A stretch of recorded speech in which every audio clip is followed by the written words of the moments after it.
열왕기서는 1장부터 11장까지는 솔로몬의 이야기였습니다.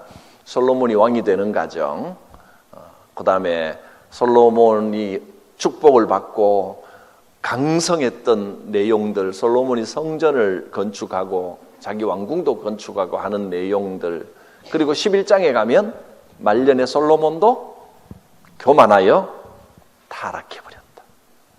뭐가 문제냐면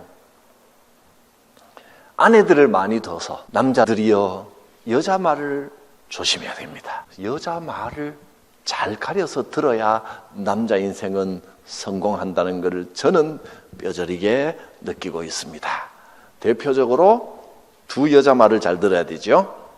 하나는 부인 말이고 또 하나는 내비게이션 말이고, 그렇게만 잘 들으면 헤맬 일이 없습니다. 오늘은 15장 1절부터 16장 뒷부분, 엘리야와 아합이 나오기 이전까지 7왕의 통치입니다. 유다는 아비얌이라고 하는 왕, 르호보암의 아들입니다. 솔로몬의 손자가 되겠죠. 아비얌, 그 다음에 그 아들 아사. 이 두 왕이 다스리는 동안에 북이스라엘은 5명의 왕이 거쳐갑니다. 나답, 바사, 엘라, 시므리, 오므리.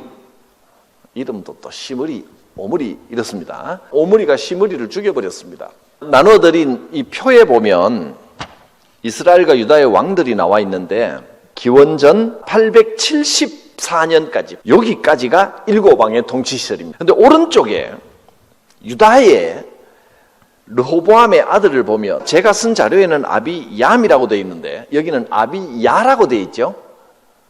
역대기에 보면 아비야라고 표현해놨는데 같은 사람입니다. 발음이 조금 다르게 발음을 적어서 그렇습니다. 아비야, 아비얌 어떻게 적어도 상관이 없습니다. 역대하 13장 1절에도 똑같이 이 사람이 나오는데 거기는 아비야라고 적혀 있습니다. 어떻게 발음하든 상관이 없고요.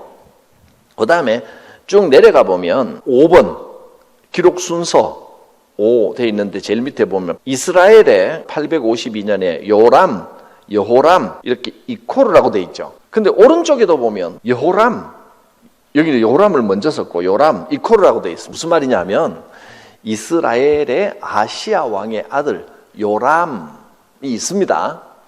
근데 요람이라는 발음은 여호람이라고도 발음이 되기도 합니다. 그렇게 부르기도 합니다. 성경에는 요람이라고 적혀져 있고 또 다른 데 찾다 보면 여호람이라고 좀 혼돈이 되는 경우가 있는데 이 사람 요람, 여기 열왕기에는 요람이라고 되어 있습니다. 근데 또 오른쪽에 가면 여호사밧의 아들이 여호람인데 이 발음이 요람으로 발음을 해도 상관이 없는 이름입니다. 그래서 다른 곳에서 이 왕을 지칭할 때 요람이라고 부를 때도 있기 때문에 혼돈하지 마시라고 이코를 해놓은 겁니다. 근데 공식적으로 열왕기서 역대서에서는 이스라엘 왕은 아시아의 아들은 요람이고요. 또 여호사밧의 아들은 여호람입니다. 이름이 똑같다 보니까 비슷한 시대에 있다 보니까 좀 복잡한데 정확하게 알면 복잡할 게 없습니다. 이스라엘의 왕은 요람이고 여호람이라고도 불러도 상관없습니다. 유다의 왕은 여호람이고 요람이라고 불러도 상관은 없습니다. 이름들이 비슷비슷한 이름들이 많아요. 그러면 남유다 왕국부터 한번 살펴보겠습니다. 아합이 나오기 전에, 엘리야가 나오기 전에 이 시대에 유다 나라는 아비암과 아사 두 사람만 기억하면 됩니다. 아비암은 르호보암의 아들입니다. 3년을 다스렸습니다. 그런데 뭐라고 평가가 되어 있냐면 부친이 행한 모든 악을 행하고 다윗의 길로 행하지 않았다. 이것이 아비암에 대한 평가입니다. 이렇게 대를 이어 악한 일을 하고 증조 할아버지가 되겠죠. 증조 할아버지 다윗의 길로 행하지 않으면 그러면 하나님이 징계를 하고 망해야 될 텐데 망하지 않습니다. 아사에게로, 그 아들 아사에게로 이어져서 번성기를 맞이하게 됩니다. 그 이유를 뭐라고 하셨냐면 15장 3절을 한번 보겠습니다. 아비암이 그의 아버지가 이미 행한 모든 죄를 행하고 평가가 안 좋지요? 그의 마음이 그의 조상 다윗의 마음과 같지 아니하여 그의 하나님 여호와 앞에서 온전하지 못하였다 그랬습니다. 그럼 이게 나빠야 되는데, 결과가 안 좋아야 되는데 그 다음을 더 중요하게 말씀을 합니다. 그 다음에 볼까요? 4절. 그의 하나님 여호와께서 다윗을 위하여 예루살렘에서 그에게 등불을 주시되 그의 아들을 세워 뒤를 잇게 하사 예루살렘을 견고하게 하셨다. 여기서 제일 주목이 되는 단어가 뭡니까? 아비암이 이렇게 악하게 행했는데도 하나님께서 그 대를 견고하게 해주신 이유는 뭐라고요? 이렇게 적었습니다. 다윗을 위하여. 아비암이 복을 받은, 그렇게 악하게 행했는데도 복을 받은 이유가 하나님께서 다윗을 위하여 그렇게 하셨다는 겁니다. 3대가 벌써 내려왔는데 5절 계속 읽어볼까요? 이는 다윗이 햇사람 우리아의 일 외에는 평생에 여호와 보시기에 정직하게 행하고 자기에게 명령하신 모든 일을 어기지 아니하였음이라.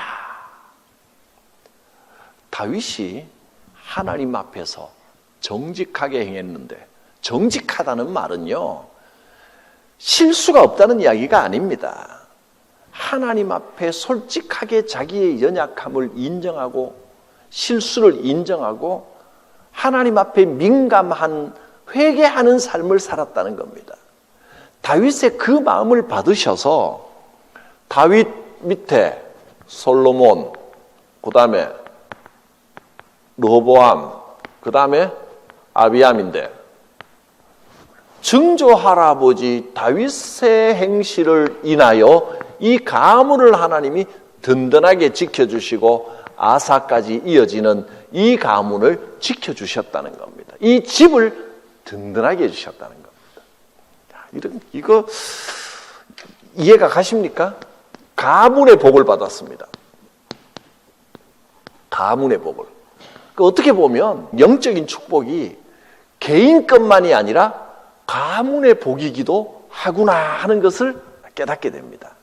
왜냐하면 뒤에를 먼저 한번 보겠습니다. 뒷장을 넘겨보시면 교훈 제1번에 제목만 한번 같이 읽어보겠습니다. 뭐라고 써놨어요? 다윗 집과 맺으신 언약입니다. 다윗과 하나님께서 언약을 맺으셨기 때문입니다. 언약이라고 하는 것은 그냥 약속의, 언약도 약속에 들어가지만 단순히 약속하고는 조금 다르다 그랬죠? 언약은 계약 관계입니다. 계약 관계. 그래서 약속 중에서 상호 간에 지켜야 할 의무가 있는 약속을 언약이라고 말합니다. 하나님께서 우리와 언약을 맺으셨어요.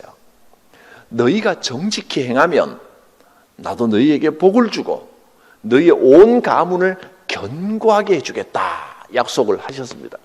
그런데 우리가 하나님 앞에 정직하게 행하지 않으면 하나님의 언약은 무조건 복을 주시는 게 아니라 네가 어떻게 하든 내가 무조건 복을 주겠다고 약속하신 것이 아니라 우리가 하나님 앞에 정직하게 행하지 않으면 징계를 하시는 것이 언약입니다.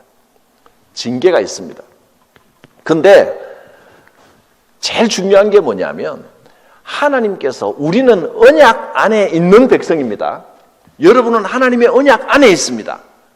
언약 안에 있으면 하나님께서 약속하셨으니까 무조건 고쳐주시고 무조건 복 주시고 무조건 잘되게 무조건 뭐든지 하게만 하면 척척 합격하고 무조건 건강하고 그렇게 주신 약속인가요? 아니라는 겁니다. 우리가 올바로 행하지 않으면 징계도 포함된 약속입니다. 그런데 놀라운 것은 하나님의 목적은 징계가 아니라 어떻게든 이 복을 주시는 것이 하나님의 목적입니다. 이 약속은 궁극적으로는 이루어집니다. 우리가 뭔가 잘못하고 죄를 지으면 하나님 앞에 죄를 짓고 교만하고 그러면 하나님께서 멀찌감치 계시면서 다른 것을 통하여 징계를 주시지만 영원히 징계를 하시는 게 아니고 이 징계는 깨닫고 복으로 돌아오게 하기 위한 징계입니다. 그래서 여기에서 하나님께서는 우리에게 징계를 주실 때 반드시 남겨두신다는 겁니다. 어떻게든 이어가서 복 받는 곳까지 가도록 남은 자를 두시고 징계 가운데서도 은혜를 남겨두셔서 끌고 가신다는 겁니다. 복 받게 하고야 마시는 하나님이십니다. 아비암은 하나님 보시기에 악하게 행했지만 그래서 그의 일생이 좋지 않았습니다.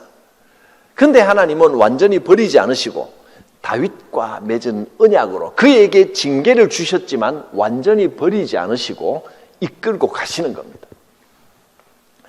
다윗과 맺으신 언약입니다. 자, 그 다음에 아사를 보겠습니다. 아비암은 몇 년 다스렸다고요? 불과 3년 다스리고 끝났습니다. 15장 8절 아비암이 그의 조상들과 함께 자니 다윗성에 장사되고 그 아들 아사가 대신하여 왕이 되니라. 아사가 왕이 되었는데 아사는 어떻습니까? 여호와 보시기에 정직하게 행하였습니다. 왕국 분열 이후 남유다에서 맨 첫 번째 종교 개혁을 한 사람이 아사입니다. 아사 왕의 종교 개혁. 어떤 종교 개혁을 했냐면 우상을 섬기지 못하게 하고 그 다음에 남색하는 자들, 동성애자들을 땅에서 추방했습니다. 이 시대에도 그 남색하는 일이 만연했던 것 같습니다. 그래서 당연한 문화인 것처럼 자리 잡는 것을 아사왕은 못하게 추방하고 아세라를 만들어 섬긴 조모 할머니 마가 태후를 폐하였습니다. 우상을 찍어 기드론 시냇가에서 불살랐습니다. 잘했는데 그러나 그의 종교개혁은 불완전한 것이었습니다. 왜냐하면 우상을 섬기지 못하기는 했는데 우상의 본거지인 산당을 그대로 남겨두고 제거하지 않아서 나중에 다시 또 그 불씨가 살아날 여지를 남겨두었습니다. 성경은 그렇게 평가했습니다. 또한 아사는 북이스라엘의 바사 시대에 북이스라엘이 굉장히 부강했습니다. 이 바사가 여로보암의 아들인 나답을 죽여버리고 자기가 왕이 됩니다. 군사 쿠데타를 일으킨 거예요. 그래서 왕이 돼서 통치를 하면 처음에는 굉장히 강력하게 잘합니다. 이스라엘이 굉장히 강력한 시대에 이 아사가 다스리는 유다 나라로 쳐들어옵니다.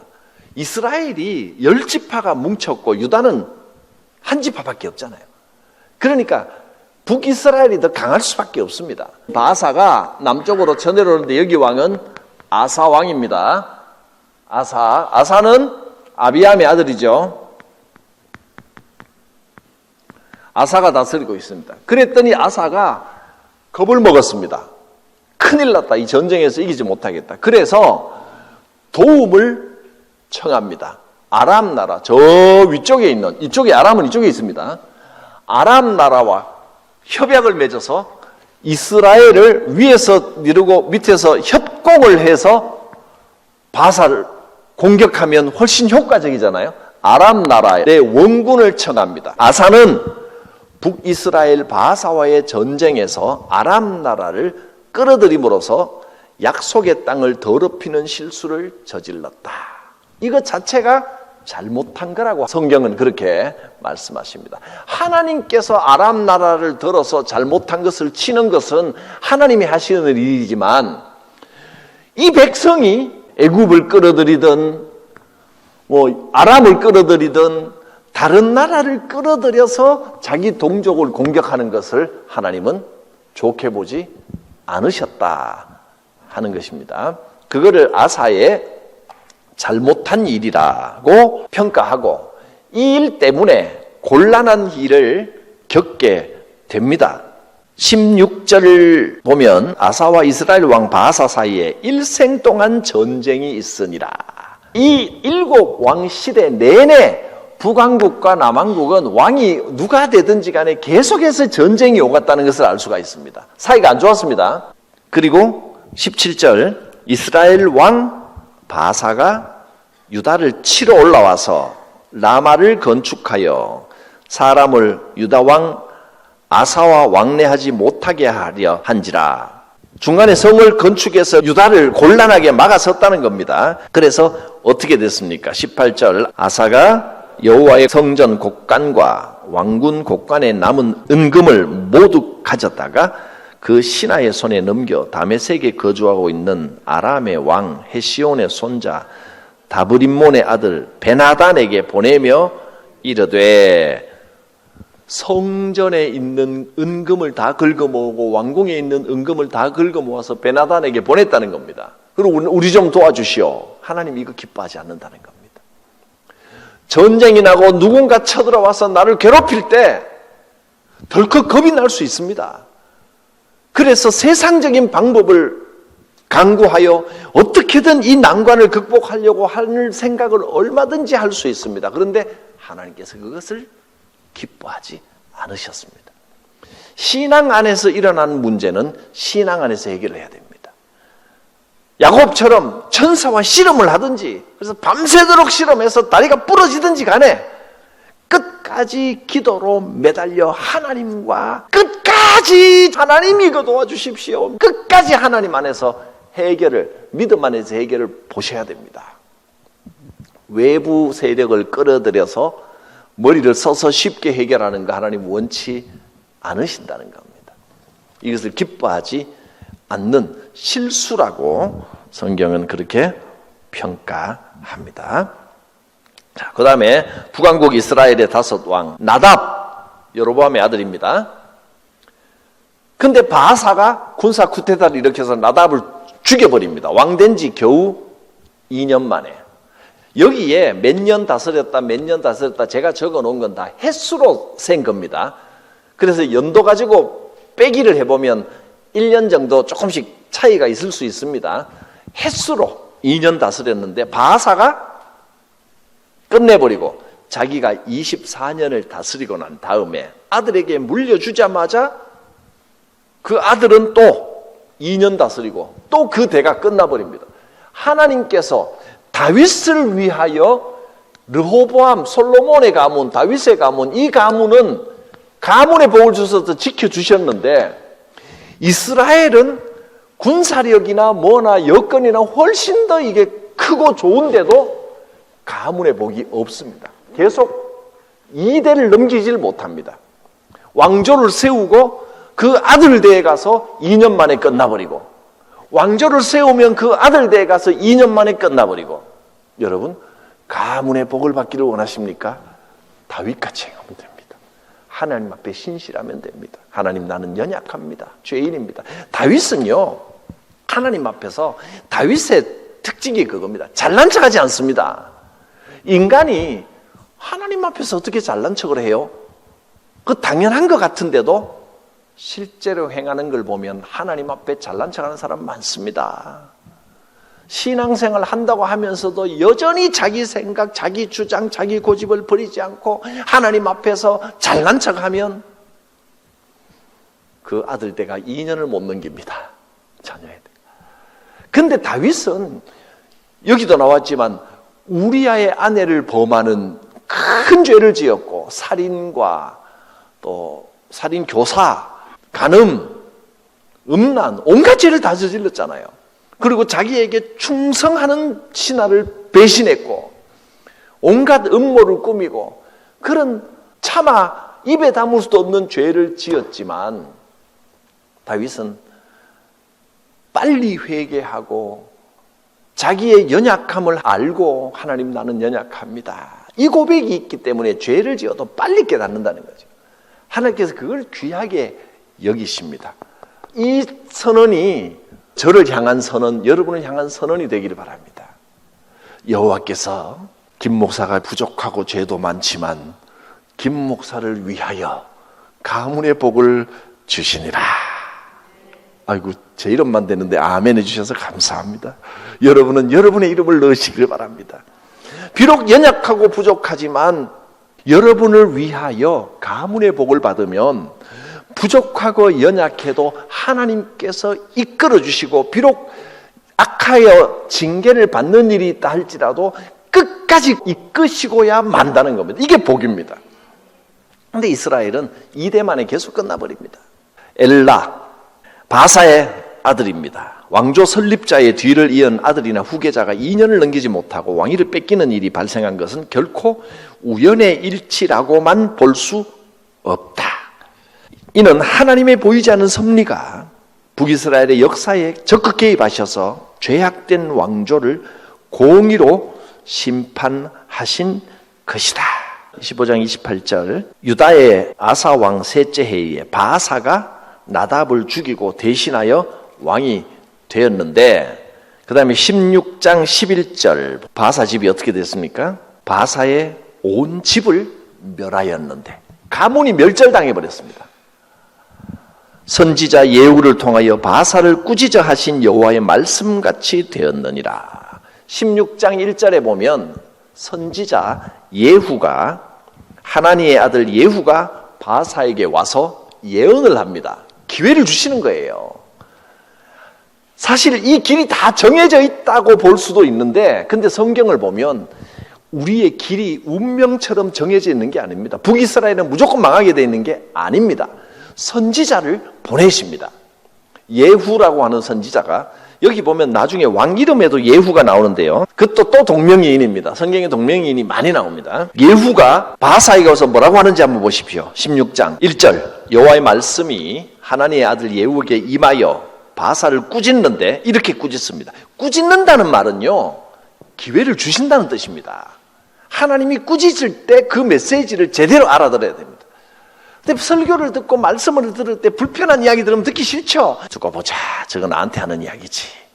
근데 사실 말씀을 전할 때 누구를 염두에 두고 하는 적이 전혀 없는데도, 아닌데도 듣는 분마다 다 나보고 하는 말씀이구나, 저거 나 들으라고 하는 말이지. 제가 이런 말 굉장히 많이 들었거든요. 목사가 누구 들으라고 사람 딱 찍어놓고 말 안 받거든 그 양반 보고 선포를 하고 있다면 그게 하나님 말씀 전하는 목사가 아니죠. 그거는 사꾼이죠. 그러면 안 되죠. 그래서도 안 되고, 그런 마음 먹어서도 안 되고. 근데 나보고 하는 말씀이다. 또는 심지어 뭐라고 그러냐면, 목사님 어떻게 알았어요? 이런 분 많아요. 그렇게 들려지면 꾸짖는 건 기회를 주신다는 이야기입니다. 찔릴 때 하나님이 기회를 주시는구나.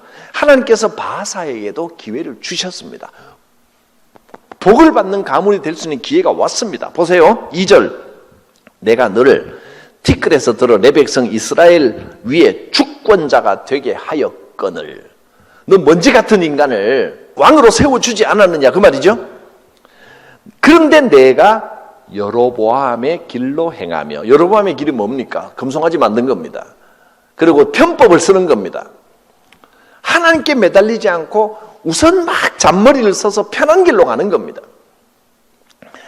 내 백성 이스라엘에게 범죄하게 하여 그들의 죄로 나를 노엽게 하였은즉, 그 다음에 내가 너 바사와 내 집을 쓸어버려서 내 집이 느바세 아들 여로보암의 집같이 되게 할 것이다. 여로보암의 집은 바로 바사가 멸망시켰습니다. 네가 나답을 죽여서 여로보암의 집을 멸망시켰지? 네 집도 똑같이 될 거야. 네가 여로보암의 길로 행하면 그렇게 돼. 이건 뭐냐면 정신 차리면 복을 주시겠다는 말씀이거든요. 기회를 주시는데 빨리 깨달았어야 되는데, 사람은 쉽게 문제를 해결하려고 하는, 풀려고 하는 유혹이 있습니다. 여러분 학교 다닐 때 수학 문제 안 풀리면 공부 잘하는 애들은 어떻게 해요? 끝까지 붙들고 풉니다. 한 문제 갖고 막 반나절 한나절을 고심하는데, 그때 우리는 유혹을 받습니다. 뒤에 답지가 있는데 넘겨서 답을 보고 써버리고 싶어 풀이를 봐버리고 나면 그거 도움 안 되거든요. 수학 잘하는 애들은 보면 인내심이 강한 애들. 그래서 공부는 머리로도 하지만 머리보다 더 중요한 건 뭐다? 엉덩이로 하는 것이구나. 기도도 말로 하는 게 아니에요. 나중에는 영성이 열리면 편해지만 처음에는 엉덩이로 하는 겁니다. 주야 그저 앉아서 아버지 답답하고 문제 해결책은 안 보이고 답답할 수 있어요. 끝까지 하나님께 매달리는 겁니다. 인내심의 승리입니다. 그렇습니다. 근데 사람은 자꾸 편법을 동원해서 쉽게 문제를 해결해버리고 싶은 욕심이 있기 때문에 내가 가서 말로 잘 설득하거나 막 싸우고 막 이러면 해결될 것 같아 보이거든요. 근데 인간의 말로 다투든지 설득을 하든지 설명을 하든지 뭐를 해도 문제가 생기면 문제가 더 꼬이지 풀리는 경우가 잘 없어요. 하나님 앞에서 해결받아야 됩니다. 편법의 유혹 참 그 힘든 겁니다. 그 다음에 바사의 아들 엘라가 왕이 되는데 2년 만에 죽습니다. 그 다음에 시므리가 반란을 일으켜 엘라를 죽이고 정권을 잡습니다. 그런데 백성들이 지지하지 않으니 7일 천하로 끝나버립니다.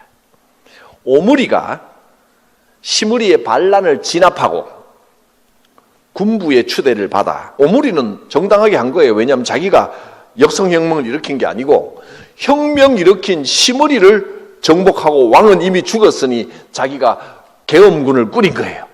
비상조치를 선포하고 자기가 왕이 됩니다. 그래서 이스라엘 왕으로 즉위하기는 했는데 이스라엘 전체를 완전히 장악하지는 못합니다. 16장 15절 한번 보고 지나가겠습니다. 유다의 아사왕 제27년에 시므리가 디르사에서 7일 동안 왕이 되니라. 세상에 7일이 뭡니까? 제대로 전화 소리도 못 들어보고 죽었을 것 같아요. 그 다음 16절 진중 백성이 시므리가 모반하여 왕을 죽였다는 말을 들은지라 그날에 이스라엘의 무리가 진에서 군대 지휘관 오므리를 이스라엘 왕으로 삼았다. 그래서 오므리가 시므리를 죽여버립니다. 북이스라엘의 절반은 디브니를 따랐다. 오므리가 군부의 추대를 받아 왕이 됐지만 모두가 따른 게 아니고 디브니라는 사람이 절반이 그를 따랐습니다. 디브니가 어떤 인물인지 알려진 바는 없습니다. 다만 군사적인 힘을 소유한 자였을 것으로 추정할 뿐이다. 북이스라엘은 오므리와 디브니의 대립으로 내전을 겪습니다. 5년간의 내전을 겪어야 했습니다. 그게 어디에 나오냐면 16장 21절에 나옵니다. 그때에 이스라엘 백성이 둘로 나뉘어 그 절반은 기나스의 아들 디브니를 따라 그를 왕으로 삼으려 하고 그 절반은 오므리를 따랐다. 그런 내용이 그냥 있었다. 스쳐 지나가시면 됩니다. 6대 왕, 여로보암 포함해서 6대 왕입니다. 오므리와 디브니의 대결에서 오므리가 이깁니다. 오므리는 북이스라엘 제6대 왕으로 즉위한다. 딴 이름은 잊어버려도 오므리는 잘 안 잊어버리겠죠. 또 우리 대통령께서 일본 가서 오므라이스를 먹고 오셨기 때문에 오므리 왕조는 좀 이어집니다. 4대까지 진행됩니다. 오므리, 아합, 아시아, 요람, 이게 오므리의 집입니다. 이어지는데 오므리 왕조가 아주 악한 왕조, 아합으로 대표되는 우상 숭배로 똘똘 뭉친 왕조입니다. 오므리는 그 전에 모든 사람보다 더 악하게 행하였다. 이전에 북이스라엘 왕들이 정권 유지 차원에서 우상 숭배를 어쩔 수 없이 허용하는 경우가 있었다면 또는 허용 정도가 아니라 우상 숭배를 장려한 사람도 있었습니다. 그런데 오므리 같은 경우는 우상 숭배를 법으로 정해서 우상 숭배하지 않으면 처벌할 정도로 강력한 우상 숭배 정책을 시행한 사람이 오므리입니다. 이 분위기가 엘리야를 핍박하는 데까지 가는 겁니다. 교훈입니다. 다윗의 집과 맺으신 언약입니다. 백성과 언약을 맺으신 하나님께서는 백성의 악행에도 불구하고 기다리시고 회복시키십니다. 사람의 실패와 연약함에도 불구하고 하나님의 언약은 변함없이 이어집니다. 아비암이 죽었을 때 그의 조상 다윗의 성읍에 장사되었다. 이렇게 표현하는 걸 보면 가문을 강조하고 있습니다. 또 남유다 왕국에서 모반이 없었던 것은 하나님께서 다윗에게 허락하신 확실한 은혜 때문일 것이다. 2번 아사의 개혁운동. 잘못된 것을 비판하고 이전의 것을 뜯어 고치는 것만이 개혁이 아닙니다. 진정한 개혁은 하나님의 뜻을 세우는 겁니다. 그러니까 개혁한다고 하면서 자꾸 정죄하는 경우, 여러분 그건 개혁이 아닙니다. 더 좋지 않은 쪽으로 개악이 될 수도 있다는 겁니다. 개혁을 할 때는, 뭔가 개혁한다라고 할 때는 정말 조심해야 됩니다. 개혁한다고 하면서 개혁이 쉬운 일이 아니거든요. 반대도 있고 저항도 부딪히고, 그러면 내 마음에 시험이 들고 미움이 생기고 분노가 생기면 개혁이 이루어지는 게 아니라 개악이 이루어집니다. 개혁할 때는 먼저 나를 들여 하나님의 뜻을 세워야 됩니다. 그분의 뜻 앞에 우리 자신을 올바로 드리는 헌신이어야 한다. 진정한 개혁을 이루기 위해서는 자기를 먼저 하나님께 드려야 합니다. 15장 15절에 보면 아사가 그의 아버지가 성별한 것과 같이 자기가 성별한 것을 거룩하게 구별해서 여호와의 성전에 이렇게 표현했다. 받들어 드렸다. 곧 은과 금과 그릇들을 여호와의 성전에 거룩하게 구별하여 온 마음을 다해 받들여 성전에 드렸습니다. 이까지는 좋았죠. 근데 바하사가 쳐들어오니까 받들어 드렸던 거 다시 싹 벗겨가지고 아람 왕에게 다 갖다 줘버립니다. 문제가 되는 거죠. 우리가 하나님 앞에 헌신할 때 하나님은 우리의 헌신을 통해 교회와 주변과 공동체에 거룩한 영향력을 나타내게 하십니다. 여러분, 개혁의 주체는 하나님이십니다. 그걸 잊어서는 안 됩니다. 교회가 변해야 된다, 개혁돼야 된다, 이것 주장하면서 마음이 더 완악해지는 경우를 많이 봤습니다. 3번, 문제를 앞에 두고 세속적인 방법으로 해결을 하려 해서는 안 된다. 이것이 오늘의 가장 큰 교훈입니다. 북이스라엘 왕 바하사가 남유다를 침공하자 아사는 두려움을 느끼고 성전과 왕궁 곳간에 있는 은금을 모두 벗겨내서 아람 왕 베나닷에게 보내면서 우리 좀 도와주시오. 편법을 쓰는 것이 위험하다는 겁니다. 하나님 앞에 신실해야 됩니다. 네 번째, 죄의 뿌리는 점점 더 깊어지고 점점 더 잘라내기 어렵게 된다. 이스라엘 왕들의 이름만 달라졌을 뿐 평가가 거의 비슷하다. 여기 적어놓으면 여로보암의 길로 행하여 행악하였다. 다 여로보암의 길로 행했다고 나옵니다. 이스라엘 왕들은. 특히 16장 25절에 오므리는 그 전에 모든 사람보다 더욱 악하게 행하였다. 점점 죄악이 심해지고 깊어지고 있는 것을 볼 수 있습니다. 마지막, 오므리의 집입니다. 아수르 사람들이, 아수르는 또 이제 어느 쪽이냐면 여기 위에는 아람, 밑에는 애굽, 아수르는 이쪽입니다. 이쪽.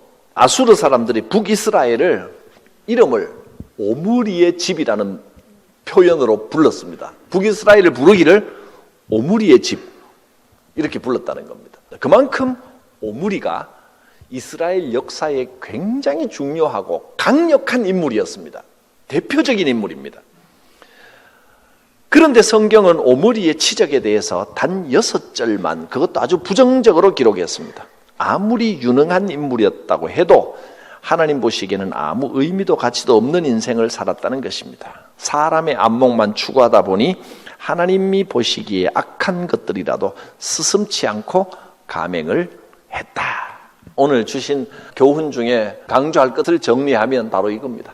하나님의 언약입니다. 가문의 복을 주시고 여러분을 통하여 여러분의 가문의 영적인 복이 이어질 것입니다. 또 우리가 편법을 행하면 하나님과 씨름하기를 포기해버리고 쉬운 방법, 인간의 방법을 동원하면 올바른 방향으로, 하나님이 원하시는 방향으로 개혁되기가 어렵다. 오히려 개악이 될 수도 있다는 겁니다. 좀 힘들어도 기도로, 믿음으로, 인내하며 하나님 앞에 천사와 씨름하시기를 바랍니다. 그래서 야곱이 받았던 그 복을 얻으시기를 바랍니다. 찬송가 325장입니다. 예수가 함께 계시니 시험이 오나 겁없네. 기쁨의 근원 되시는 예수를 위해 삽시다. 날마다 주를 섬기며 언제나 주를 기리고 그 사랑 안에 살면서 딴 길로 가지 맙시다. 이 세상 사는 동안에 주 이름 전파하면서 무한한 복락 주시는 예수를 위해 삽시다. 날마다 주를 섬기며 언제나 주를 기리고 그 사랑 안에 살면서 딴 길로 가지 맙시다. 이 세상 친구 없어도 예수는 나의 친구니 불의한 일을 버리고 예수를 위해 삽시다.